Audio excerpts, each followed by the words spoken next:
Hi there. Thank you so much for joining us on this another informative edition of Jamaica Magazine. I'm your host, Adrian Atkinson. We have a lot lined up just for you, starting with the news of the day. You can't afford to miss any of it, so stick around.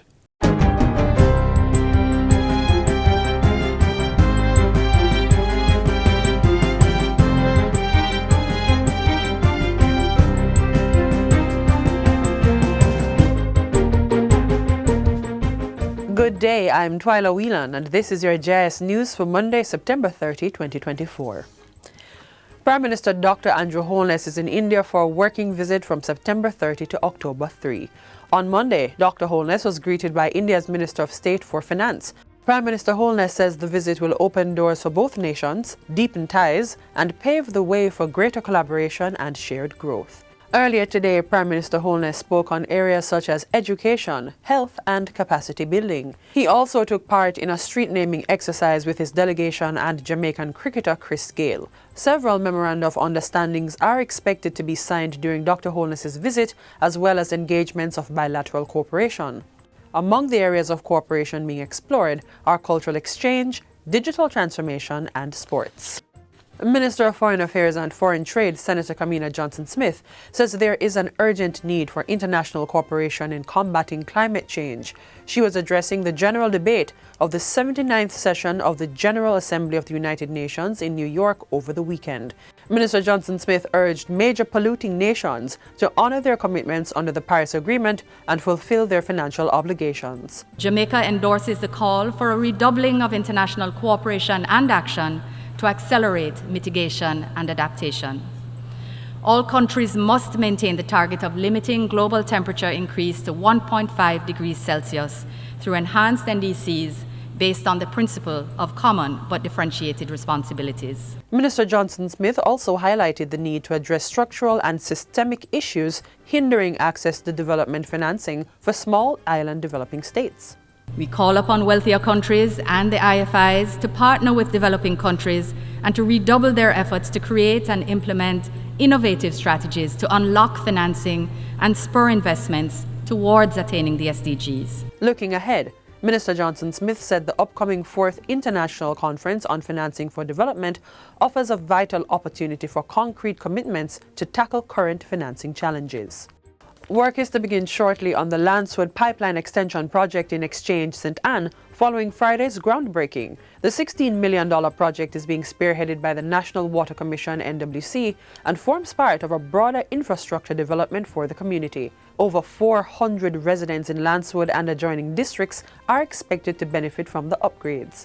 Prime Minister Dr. Andrew Holness said the government is committed to improving water supply across rural communities. The works, it will entail, first of all, the replacement of old encrusted, probably asbestos pipes that were used for distribution. In other words, these are the pipes that would take water from the main to your house.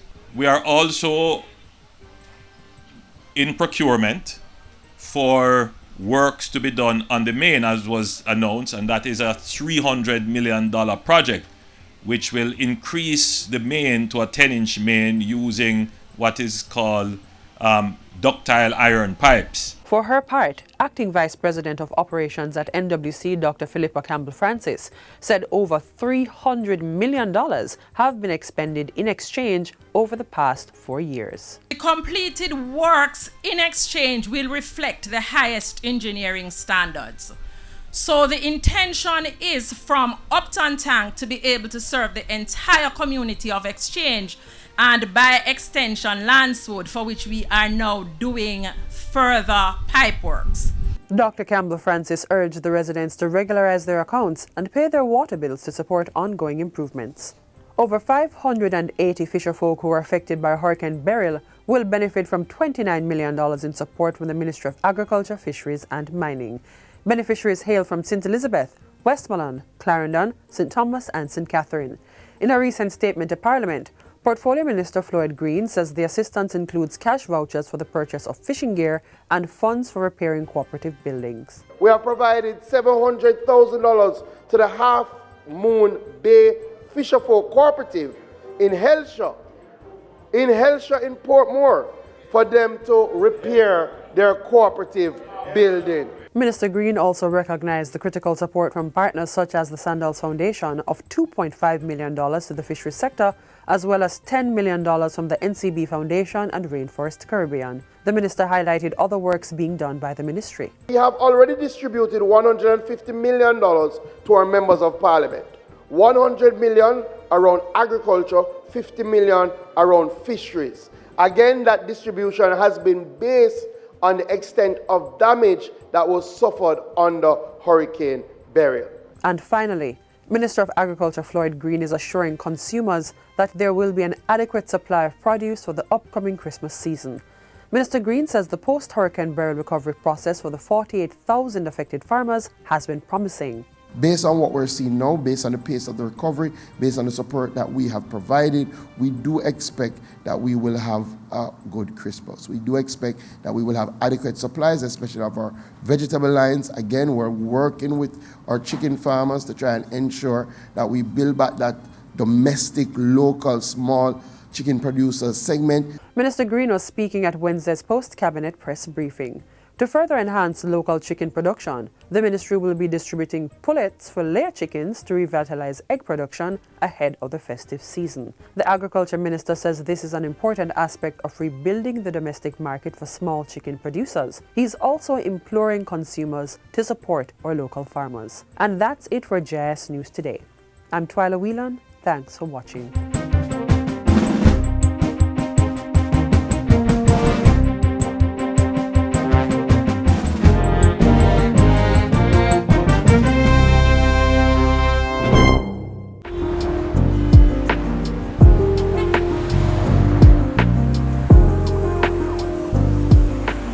All motorists, pedestrians, private and public operators, motorcyclists, it is important for us to drive defensively.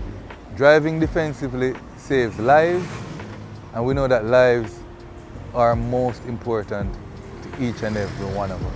It is important also to be trained and certified as a defensive driver, for it increases the likelihood that you'll prevent collisions on our roadways.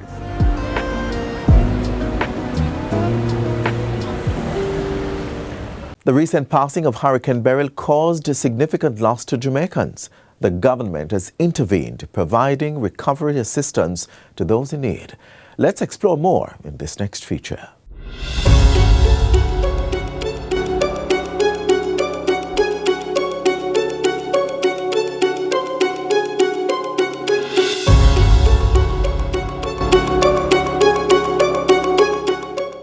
On July 3, 2024, Hurricane Beryl, the earliest Atlantic hurricane to reach Category 5 strength, brought wind and rain to the south of Jamaica as a Category 4 system, disrupting the lives of many residents. The government was swift in its response, with the Prime Minister and members of his administration touring the most severely affected communities to get a better understanding of the devastation left behind. Post-Hurricane Beryl damage assessments revealed that 8,700 houses were affected and will require some level of government support for recovery and rebuilding. This prompted the government to announce a raft of measures totaling more than $1 billion to provide grants and other assistance to those affected. The conditions that we have agreed is that all potential beneficiaries must be assessed. So, yes, there will be persons who have damage,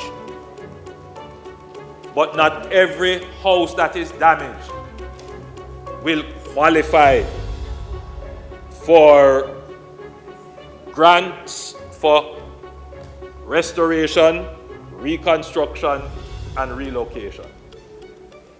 Every beneficiary must be assessed.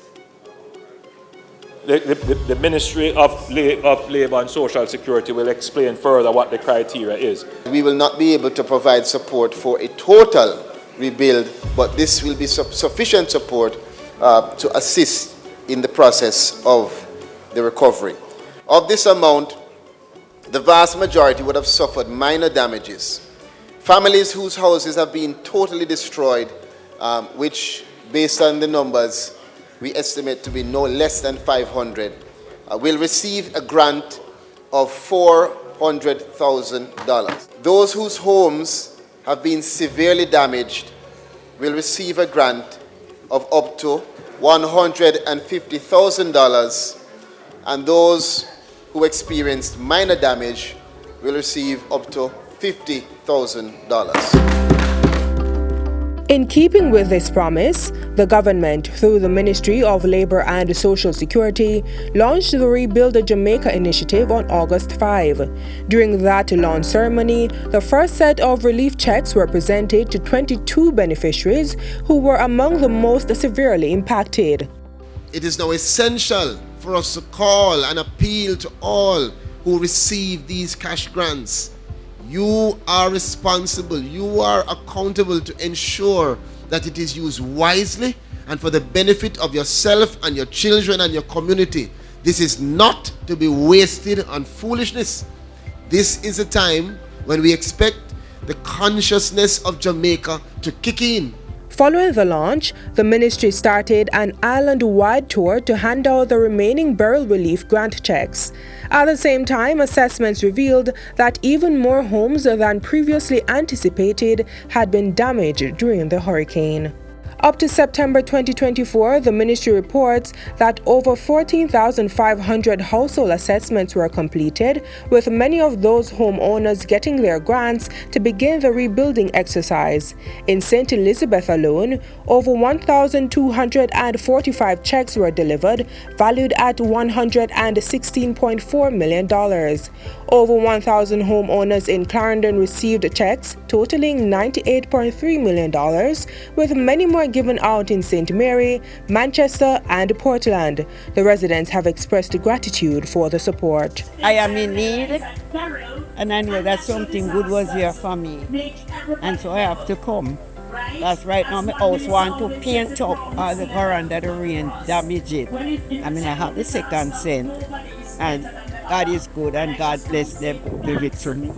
Even it cost me $10,000 to come here for just a taxi man to drop me here to come pick up the check, but I thank God for it. Because I need 2 doors, and I have to carry the hardware tomorrow morning to buy the 2 doors, you know. I'm glad for this sport, you know. I'm glad for what they do. Well, then we have to depend on you know, first. I help, you know.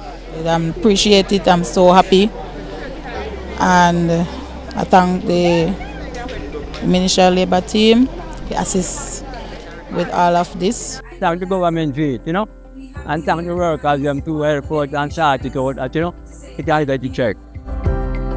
The ongoing support and financial assistance to these communities highlight the government's commitment to the safe shelter of all citizens, recognizing that disaster can strike anyone at any time, and in these instances, it's important to be our brother's keeper.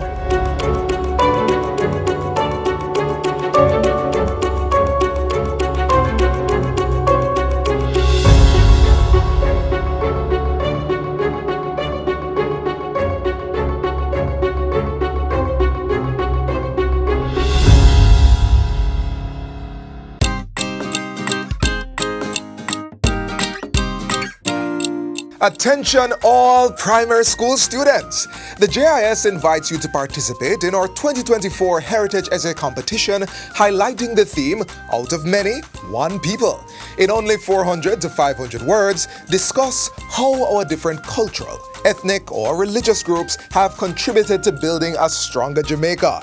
Essays must be written in standard English and have at least one reference from a JIS source. There are prizes to be won. Get creative, share your ideas, and make your voice heard. Submit your essay by Thursday, October 31, 2024. Be sure to visit jis.gov.jm for the competition guidelines. Your words can help shape Jamaica's future. Start writing today.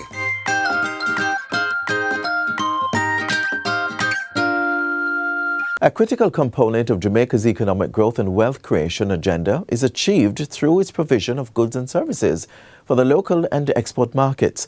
One local producer has tapped into a niche market that's sure to be the next big money earner. Take a look.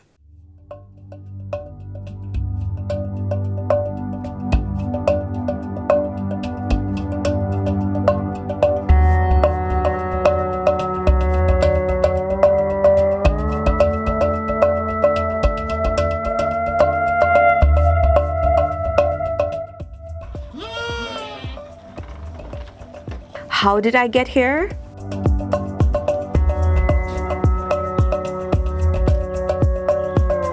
The Ministry of Agriculture, Fisheries and Mining has initiated a transformative step to bolster the small ruminant sector on the island. The call is for local farmers to dive into goat rearing with renewed enthusiasm. This encouragement comes with a significant financial incentive: the removal of General Consumption Tax, GCT, and a duty cost for those importing goats to enhance their breeding stock.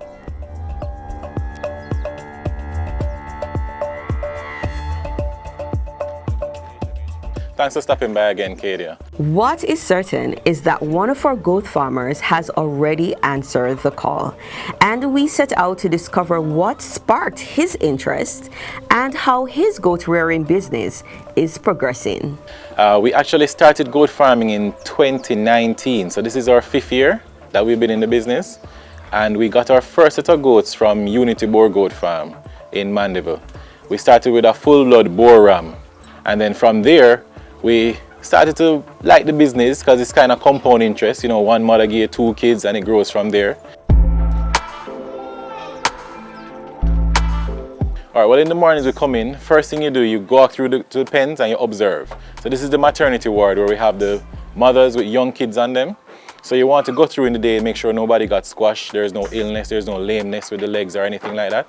And then we take the kids from the mothers and put them in a creeper feed, where we introduce them to their own feed and water. And this helps to get the ruminants started, where they pick on hay, so that when it's time to wean them off, they are independent of the parents. I sure enjoy eating curried goat, but touching live ones takes some getting used to. Then we get our grains from Hypro, and we go through and feed the grains to the different mothers. So each mother gets about 2 pounds of grains each day to sustain as a supplement to the grass and the water that they get. And from there now we move on to the other goats that release in pasture. Being in the business for 4 years and observing my other colleagues in the business, I said to myself, how do I separate myself from the traditional goat farmer? And you can only separate yourself when you have mastered the basics and are ready to take on a new challenge. Everybody's just selling goat meat and everybody's enjoying goat meat as curry goat. But then there are many other ways to enjoy goat meat. There is goat sausage, there is goat burger, which is jam goat. You can also have goat pasta, and we have other ideas in line, maybe even goat nuggets. So I decided to put on my thinking hat with my family members and came up with an innovative way of where we can enjoy meat. Plus, goat is actually healthier red meat. As he said, traditionally, Jamaicans have incorporated goat meat into dishes like curried goat and manish water. But the shocking truth, according to the Ministry of Agriculture, is that over 80% of what we consume as goat meat is actually imported sheep. This revelation shows the importance of supporting local goat farming and that we need to explore diverse ways to prepare and enjoy genuine goat meat. This is where the magic happens. We are now in the agro-processing section of this farm where goat meat is transformed into delectable goat burgers. Although we couldn't capture every step of the process, I can assure you that the journey from raw goat meat to gourmet jam goat burgers exemplifies the statement, your gift will make room for you. I certainly put in the work today as I uncovered the ebbs and flows of goat rearing. But one question remains, is it a lucrative business? Think about taking $10, putting it aside, coming back, and that $10 is now $40. And you take that $40 with your $10, put it aside, and come back, and it's now $120. Goats, to me, is a true definition of compound interest. One female goat can give you up to 4 kids. And those 4 kids, if female, can multiply and give you another 4 kids. So, and plus, when you look at our economy, Jamaica is importing $15 million worth of goat meat each year. So the market is wide open for everybody to come and diversify and take a piece of the pie. So why not come and join? Before we leave, we decided to request one takeaway for the journey. Mr. Henry, can you provide me with advice on how to make this business a success? Definitely, Katie. With proper planning, proper numbers, calculating your birth season, your kidding season, and what you're carrying to market, you have to do all of that so that you can make the success come to reality. And that's how we end up with the idea of a jam goat burger, of course. Now that we have developed a goat burger, you can see the tremendous possibilities.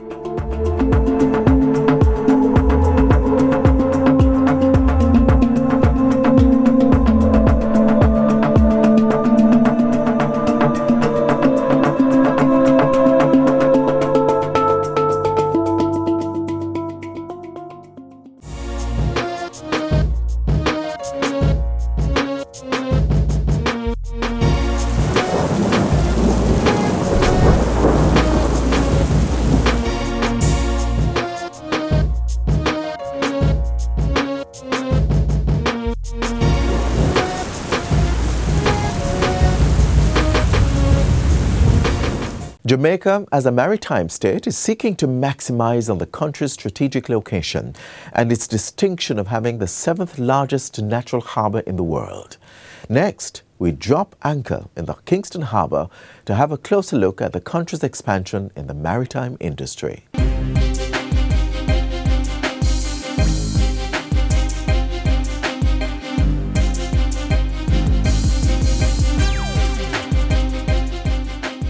German Ship Repair Jamaica Limited, GSR's 235-meter-long Panamax-size floating dry dock called Jam Dock 1 is moored at the entity's shipyard along the Sir Florizel Glaspole Highway of the Kingston Harbour. The GSR and Jamaica's first ever floating dry dock was commissioned in the last quarter of 2023. It is equipped with cutting-edge technology to lift vessels out of the water for repairs. The dry dock has not been operational long, but already reports suggest that it has begun reaping success. We have the first job that was completed. It was a ship called the Mexican Giant, and that ship is a heavy lift carrier that came out of Mexico that works with the oil industry in the Gulf of Mexico. The process was a little bit slower than we wanted. The Mexican authorities and the owners of the vessel was very, very pleased with the quality of the work at the end of the day. So we were very proud of that.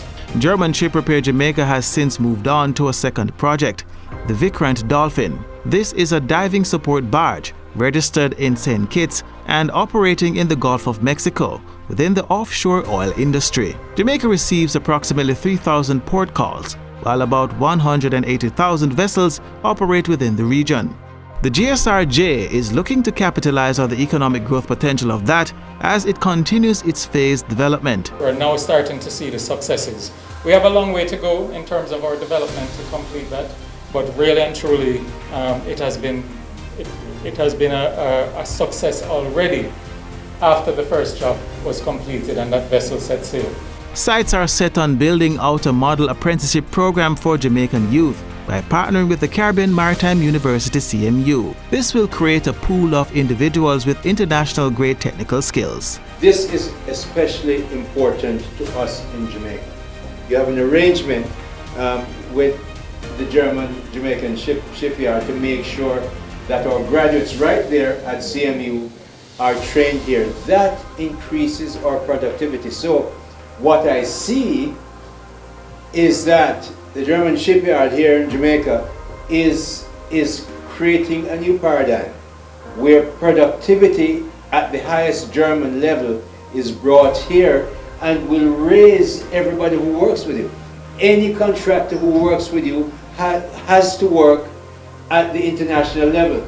That simply means that they have to be more productive. They have to be well trained, they have to be certified, which of course HART does, which of course CMU does, UTEC. We have a number of persons from India, from Chile, also from Germany. Obviously we have from Poland and so on. So we have a number of persons and we're still in the process of recruiting more. These persons are working very, very closely with our local persons in the same fields, so the knowledge transfer is happening. The upskilling of our labor force is fantastic. The quality that is going to come out of the investment made here, we believe will be a game changer for the country. And we're excited for it, and we just want to thank the German Ship Repair for the partnership. While there are plans to install additional docks, the immediate focus is to finish construction on Phase 1 of the development. This includes building out a new state-of-the-art workshop for engine and steel fabrication works.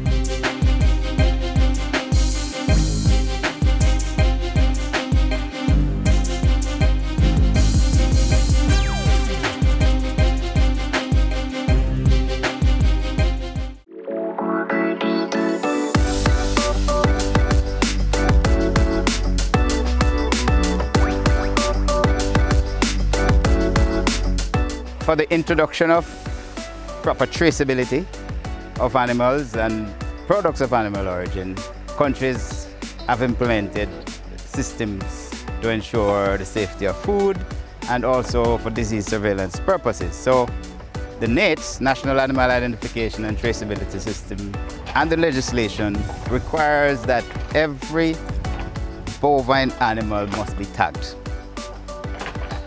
And it also requires that if an animal is being sold, it must have a cattle passport and it must be fitted with a NATES tag in both ears.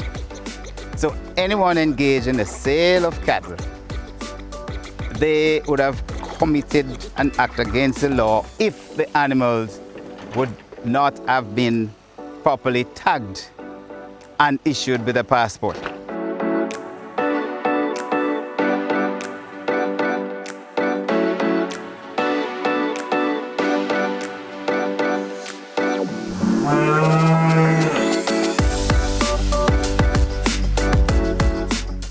Our half-hour journey through the pages of Jamaica Magazine ends right here for today.